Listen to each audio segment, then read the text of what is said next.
Salam sejahtera Malaysia. Denyut nadi suara rakyat bergema di channel ini. Baru tadi saya baca satu artikel, satu artikel mengatakan tajuk dia tempias dari Jana Wibawa bersatu bakal berkubur. Wow. Kalaulah tiba-tiba bersatu dibatalkan, kalau dibatalkanlah dia punya pertubuhan oleh ROS, wah, pergi mana ni? Mau pergi mana ini 25 orang kah MP bersatu? Adakah mereka mau masuk UMNO? Tidak. Mereka tidak akan masuk UMNO. Menurut sumber itu dia kata mereka tidak akan masuk UMNO selagi Zahid Hamidi jadi presiden. Masuk PKR jauh sekali, dan PKR tidak akan terimalah, jangan harap. Jangan harap. Muhyiddin masuk PKR jangan harap. Jangan harap. Jadi akhirnya bagaimana 25 MP ni? Adakah bersatu akan kehilangan 25 MP-nya secara serentak? Iyalah, kalau sudah ROS batalkan, sudah batalkan dorang punya pertubuhan, mana ada lagi dorang punya parti politik? Kalau tidak ada parti politik, dorang terpaksa jadi bebas, ataupun terpaksa dibuat semula PRK. Paling kesian ialah Muhyiddin Yassin lah. Muhyiddin Yassin mau pergi mana? Mau pergi mana Muhyiddin Yassin? Dan akan terpahatlah di dalam sejarah Malaysia kita ni yang bahawa Parti Bersatu diharamkan kerana perbuatan Muhyiddin. Kalau betul itu terjadilah. Tapi saya secara peribadi saya harap tidaklah, kesian juga. Tapi pun begitu, saya sentiasa menyokong kepada perlembagaan Malaysia, iaitu tentang undang-undang. Salah tetap salah, betul tetap betul. Negara Malaysia mempunyai perundangan antara terbaik di dunia. Kita tidak akan berkompromi dengan yang salah. Sebagai buktinya, kita tidak pun berkompromi kepada bekas Perdana Menteri tidak. Salah tetap salah. Salah tetap salah. Jadi Muhyiddin Yassin mungkin boleh saja dipenjara kalau dia bersalah. Pada masa yang sama, tempiasnya terkena pula dekat Bersatu. Sebab menurut sumber itu yang saya baca tadi itu, anda boleh lihat di Harapan Daily. Bertarik hari ini dia bertarik kemarin 15 Ogos 2024, tempias Jana Wibawa Bersatu bakal berkubur. Menurut sumber yang dipetik itu, dia kata begini, lain pula ia berlainan daripada kes Najib. Kes Najib masuk akaun dia, yang masuk penjara dia. Yang ini ia berlainan daripada kes Najib, di mana wang pada kali ini, pada waktu zaman Bersatu ini, zaman Jana Wibawa ini, wang yang dimasukkan itu ke dalam akaun pribadi waktu zaman Najib. Tapi zaman Jana Wibawa ini, dia bukan masuk ke dalam akaun pribadi, tapi wang itu dimasukkan ke dalam akaun bank Parti Bersatu. Wah. Jadi tuan-tuan dan puan-puan yang dihormati sekalian, sekiranya didapati bersalah, ada memang niat dengan salah, habislah Bersatu, lingkup batal. Muhyiddin memang tiada erti sudahlah.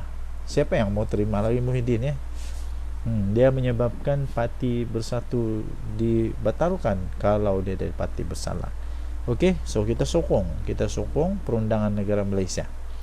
Denyut nadi suara rakyat bergema di channel ini.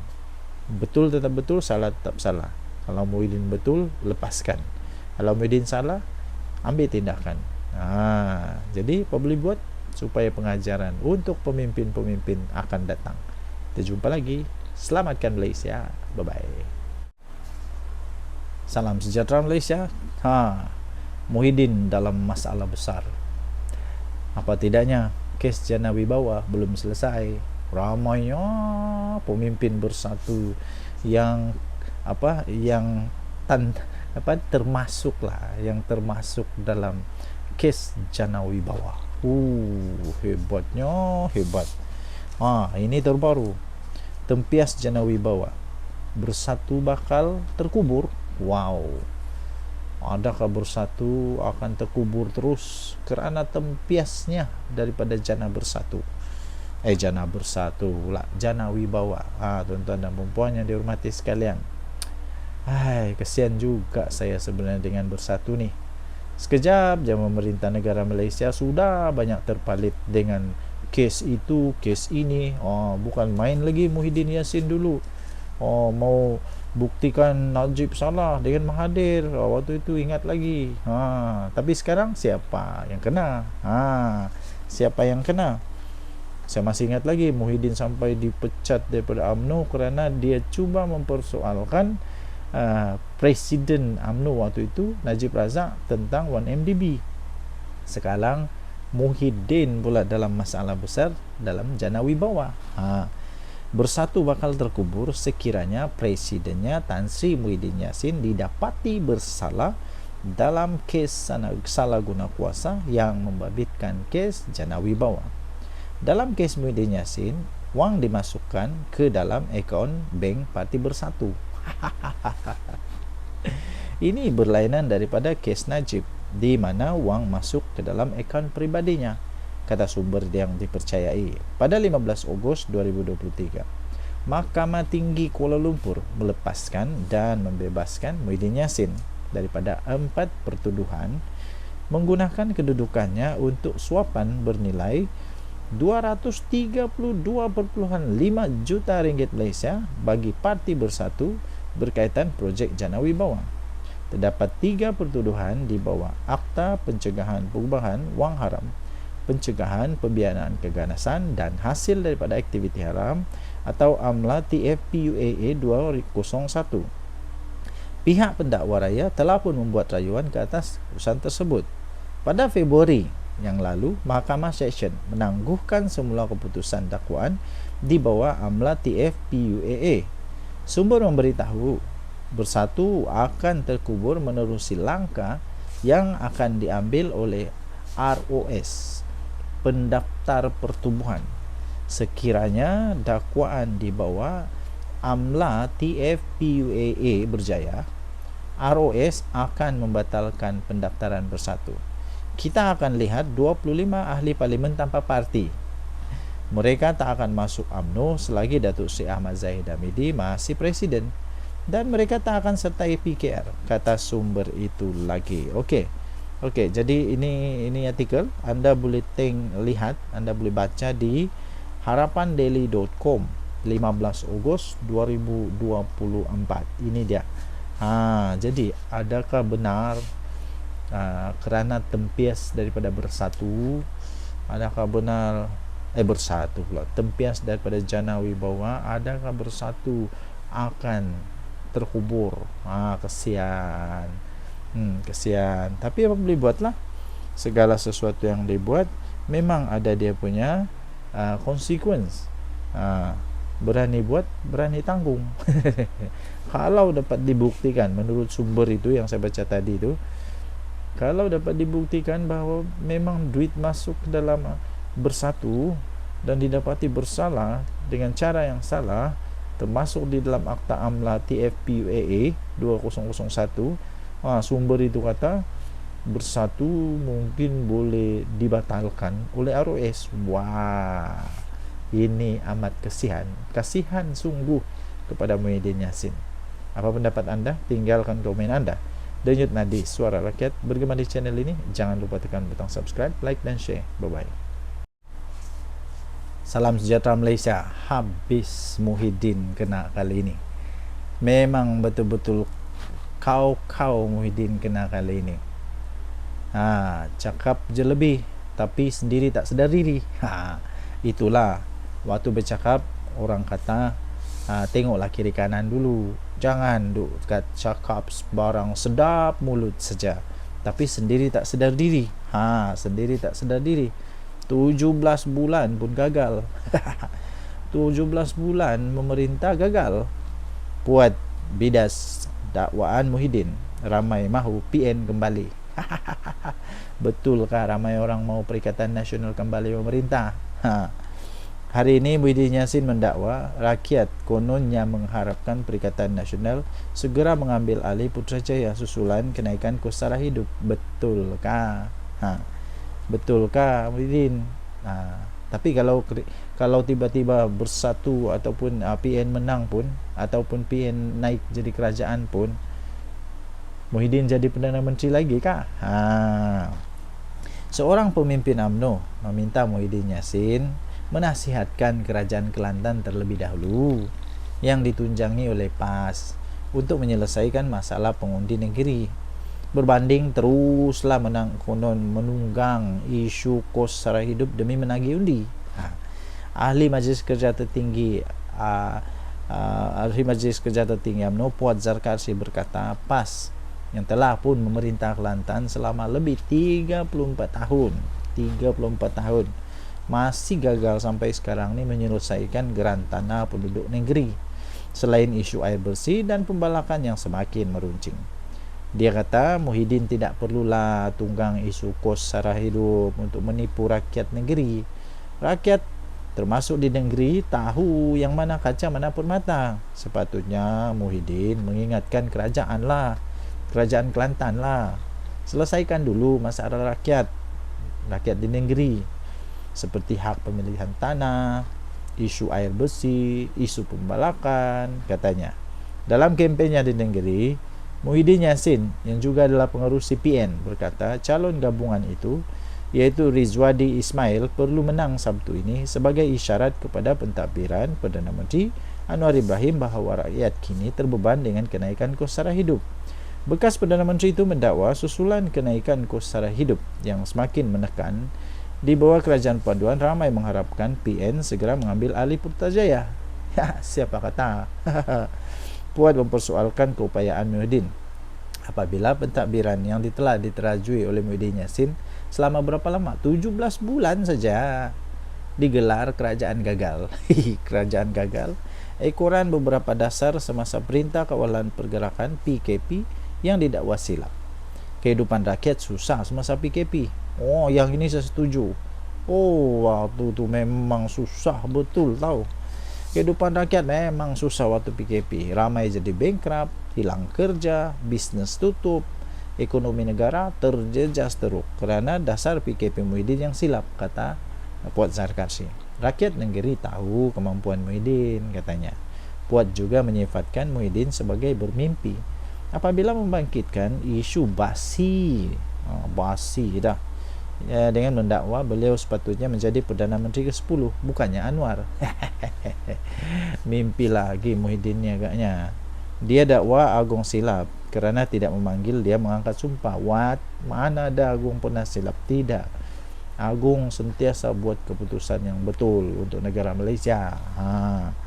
Ternyata Muhyiddin masih bermimpi untuk jadi Perdana Menteri, walhal dia sudah pun terbukti Perdana Menteri gagal dan mampu bertahan 17 bulan saja, kata Puat Zarkarsi. Okey, untuk mendapatkan berita ini anda boleh layari di Free Malaysia Today. Tarikhnya 15 Ogos 2024. 17 bulan pun gagal. Puat bidas dakwaan Muhyiddin, ramai mahu PN kembali. Tinggalkan komen anda. Denyut nadi suara rakyat bergema di channel ini. Jangan lupa tekan butang subscribe, like dan share. Bye bye. Salam sejahtera Malaysia. Terbaru, baru saja diterima sebentar tadi. Adakah UMNO sebenarnya sudah mengetahui bahawa mereka sudah kalah? Mereka sebenarnya sudah kalah, menjangkakan memang sudah kalah di PRK Dun Negeri. Adakah UMNO memang sudah tahu mereka akan kalah? Ini daripada sahabudin.com.net 14 Ogos. Apakah ini bermakna UMNO sudah jangka akan kalah di Dun Negeri? Menurut laporan, UMNO tidak akan menjemput pimpinan tertinggi parti dari kerajaan perpaduan bagi menghadiri Perhimpunan Agung UMNO tahun ini, PAU 2024. Setiausaha Agungnya sendiri, iaitu Dr. Ashraf Wajdi Dusuki, berkata, perkara itu telah dibincang dalam mesyuarat Majlis Pimpinan Kerajaan Perpaduan supaya PAU yang berlangsung pada 21 sehingga 24 Ogos ini mengutamakan keluarga UMNO terlebih dahulu. Tahun pertama, katanya tahun pertama kita buat jemputan. InsyaAllah mungkin tahun depan atau tahun sebelum PRU biasanya begitu jugalah buat jemputan, katanya. Tahun ini kita beri ruang untuk keluarga besar UMNO berbincang secara kekeluargaan, katanya, pada sidang media sempena PAU 2024. Pada tahun yang lalu, Datuk Seri Anwar Ibrahim yang juga Presiden PKR dan pengerusi Pakatan Harapan telah hadir buat julung kalinya ke PAU 25 tahun selepas dipecat daripada UMNO. Kali terakhir beliau berada di pentas yang sama ialah pada bulan Jun 1998 yang lalu, selaku timbalan Presiden UMNO pada ketika itu sebelum beliau dipecat 3 bulan kemudiannya. Sesungguhnya keputusan UMNO untuk tidak menjemput pimpinan tertinggi parti yang membentuk kerajaan perpaduan ini dalam menghadiri PAU tahun ini adalah sesuatu yang amat pelik. Ini kerana PAU tahun lepas mereka dijemput dan kemudian dikata pula jemputan akan dilakukan semula pada PAU tahun depan dan seterusnya. Maknanya hanya tahun ini saja tidak dijemput. Kenapa hanya tahun ini tidak jemputan? Adakah ini bermakna UMNO sudah tahu bahawa calon mereka akan kalah dalam PRK Nenggiri pada 17 Ogos ini? Sebelum ini Presiden UMNO Ahmad Zahid Hamidi pernah dipetik sebagai berkata, kemenangan calon UMNO di Nenggiri adalah penting agar ia memberi makna kepada PAU 2024 yang akan berlangsung 4 hari selepas pengundian di Nenggiri itu. Sehubungan itu, beliau yang juga adalah timbalan Perdana Menteri menggesa jentera kempen untuk bekerja keras bagi memastikan kemenangan calon BN dalam PRK tersebut. Beliau kata kekalahan kita pada PRN ke-15 di Dun Negeri cuma 810 majoriti yang diperoleh oleh Muhammad Azizi Abu Naim. Datuk Ramli Muhammad Nur, timbalan yang di-Pertua Dewan Rakyat, tahu ramai pengundi orang asli tidak keluar atas sebab tertentu. Ramai pengundi di kawasan Kesedar juga tidak keluar mengundi. Selain itu, 9 pusat daerah mengundi di kampung tradisional dan 1 rancangan Felda Perasu ada masalah. Tapi kali ini, Alhamdulillah, katanya. Okey, jadi saya terus ke hujungnya saja. Begitupun, kenapa tiba-tiba pemimpin tertinggi parti-parti dalam kerajaan perpaduan tidak dijemput pada PAU kali ini? Adakah Zahid Hamidi sebenarnya tidak yakin dengan kemampuan untuk mampu menang? Kemenangan mampu diraih di Dun Negeri. Apakah ini juga bermakna semua jentera kempen BN Barisan Nasional sudah tidak mampu menolong Zahid lagi bagi memastikan calon Barisan Nasional mencipta kemenangan di Negeri? Aduh, pening kepala. Dia kata. Denyut nadi Suara Rakyat bergema di channel ini. Jangan lupa tinggalkan komen anda. Pada pendapat anda, siapakah yang bakal menang di Dun Negeri? Kita jumpa lagi. Bye-bye. Salam sejahtera Malaysia. Denyut nadi Suara Rakyat bergema di channel ini. Okey, tuan-tuan dan puan-puan yang dihormati sekalian, tinggal hanya 1 hari saja lagi untuk PRK Nenggiri, Dun Negeri, yang akan kita akan melihat 1 lawan 1 di antara UMNO dan juga Bersatu. Baik, sebelum itu saya ingin bertanya kepada tuan-tuan dan puan-puan yang dihormati sekalian. Pada pendapat anda, menurut analisis anda, siapakah yang bakal akan kalah di Dun Negeri? Adakah Bersatu akan tiba-tiba menang ataupun tiba-tiba pula UMNO merampas semula Dun Negeri? Tuan-tuan dan puan-puan yang dihormati sekalian, seperti yang kita tahu, di Dun Negeri ini sebenarnya yang bertanding adalah daripada Bersatu, tetapi bukan menggunakan lambang Perikatan Nasional, tetapi menggunakan lambang daripada PAS. Ramai orang mengatakan bahawa ini strategi politik. Ada juga yang mengatakan bahawa ini kerana Bersatu takut kalah Takut kalah, Perikatan Nasional takut kalah, terpaksalah menggunakan satu-satunya satu-satunya talian hayat untuk menang against all odds, ialah dengan menggunakan bendera PAS. Okey, so sekiranya Bersatu kalah, adakah ini akan terus menamatkan riwayat Bersatu sebagai parti politik yang ada peluang untuk menang pada PRU 16 yang akan datang, 14, 15, 16, apa-apa ajalah boleh menang lagi. Atau sekiranya kalah, memang inilah penentu sebenarnya, penentu kepada Bersatu, iaitu setiap kali Bersatu bertanding kalah, setiap kali PAS bertanding menang, setiap kali Bersatu bertanding kalah. Jadi adakah ini, kalau benar-benar terjadi, menunjukkan bahawa Bersatu ini hanya sebenarnya satu so-called liability kepada PAS, yang tidak pun memberi sebarang kemenangan kepada PAS, tidak pun memberikan sebarang impact yang signifikan kepada PAS. Adakah Bersatu hanya menumpang bayang-bayang PAS, tuan-tuan dan puan yang dihormati sekalian? Tetapi pada masa yang sama, ini akan memberikan satu gambaran baru kepada UMNO.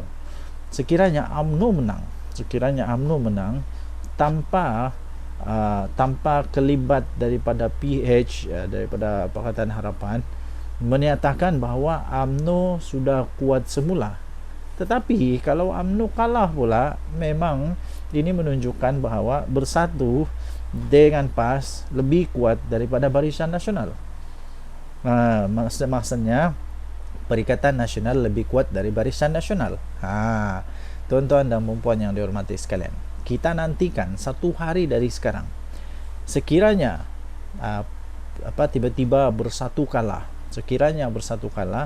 ramai orang yang kata ini masanya untuk Muhyiddin undur diri dari politik ataupun undur diri daripada jawatan tertinggi dalam Perikatan Nasional. Sudah tiba masanya Muhyiddin meletak jawatan, memberikan peluang kepada ubi baru. Kalau tak menang juga, memang something wrong somewhere. Sebab selama ini bila PAS bertanding menang, bila Bersatu bertanding kalah. Jadi ini menurut ramai rakan-rakan, ini satu indikasi sebenarnya bahawa Bersatu tidak kuat. Apa pendapat anda? Sila tinggalkan komen anda. Denyut Nadi, Suara Rakyat, bergema di channel ini. Jangan lupa tekan butang subscribe, like dan share. Bye-bye. Salam sejahtera Malaysia. Saya belum bercakap lagi sudah rasa lucu. Belum saya bercakap pun saya sudah rasa lucu. Apa yang lucunya? Ada dengar kata, tadi saya tonton video Jufazli, dengan gelak yang memang lucu betul. Dia kata Perikatan Nasional, ada 11 ahli parlimen daripada Barisan Nasional akan melompat parti ataupun akan menarik sokongan daripada kerajaan selepas PRK Sungai Bakap. Inilah cerita lucu, cerita dongeng, inilah cerita paling tidak masuk akal untuk 1 Julai 2024, dia kata. Saya pun mau gelak juga lah. Entah cerita dari mana, entah ini cerita kedai kopi mana yang dapat ini, dan entah tok kadok, entah mana yang cerita ni, entah mana nenek kebayan yang cerita tentang benda ni. Tidak akan berlaku, tidak mungkin akan berlaku. Yang mungkin berlaku ialah disahkan, mungkin ada lagi yang sokong PM. Mungkin ada yang letak jawatan daripada Perikatan Nasional. Itu yang mungkin boleh berlaku. Kenapa? Sebab sudah ada anti lompat parti. Jadi kalau mau sokong kerajaan tidak boleh sudah, susah sudah. Jadi satu-satunya cara letak jawatan lah. Nah, letak jawatan. Yang dari dulu Hadi Awang kata PM Anwar akan tumbang bila-bila masa. Tak sampai sudah sekarang bertambah lagi usia Tok Guru Hadi Awang. 1 tahun lagi. Pun tidak tumbang-tumbang. Adakah nanti 10 tahun dari sekarang baru tumbang kerajaan ini? Tidaklah, tidak akan tumbang. Kalau tumbang pun waktu pilihan raya lah kot. Waktu pilihan raya lah kot. Tidak ada lagi orang yang minat untuk tebuk-tebuk belakang, tebuk-tebuk atap. Tidak ada lagi. Lagipun yang di Pertuan Agong sekarang tidak berminat dengan tebuk atap. Tidak berminat dengan pintu belakang, main belakang, tidak. Agung sekarang, Agung yang tegas. Tidak ada harapan lagi. Untuk Atok Mahathir mau buat lagi plan A, plan B, plan C, plan D, Q. Belum pasti lagi dan tidak akan adalah. Pilihan raya 3 tahun dari sekarang. Waktu itu umur Mahathir 101 tahun. Waktu itu umur Mahathir 101 tahun. Persoalan memanglah manusia masih ada lagi ke Mahathir waktu itu. Kalau dia masih ada pun masih kuat lagi kah untuk berjajah-jajah, menjajah-jajah campaign. Kalau dia jadi MP waktu itu, tahu? Kalau dia jadi ahli parlimen waktu itu, umur dia akan menjadi umur MP paling tua. Masih boleh berjalan? Saya pun tidak tahu. Masih boleh jalan lagi kah tidak? Jadi yang pastinya 11 MP daripada Barisan Nasional yang konon mau sokong Perdana Menteri itu tidak akan jadi. Jangan risau, tidak akan jadi. Kalau ada, kalau berani, nyatakanlah siapa dia orang. Yang pasti tiada. Tiada. Kesian. Bermimpilah di siang-siang hari.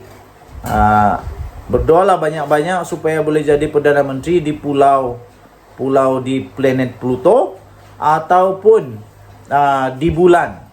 Buatlah parlimen baru di bulan supaya boleh jadi Perdana Menteri di sana. Denyut Nadi Suara Rakyat bergema di channel ini. Jangan lupa tekan butang subscribe, like dan share.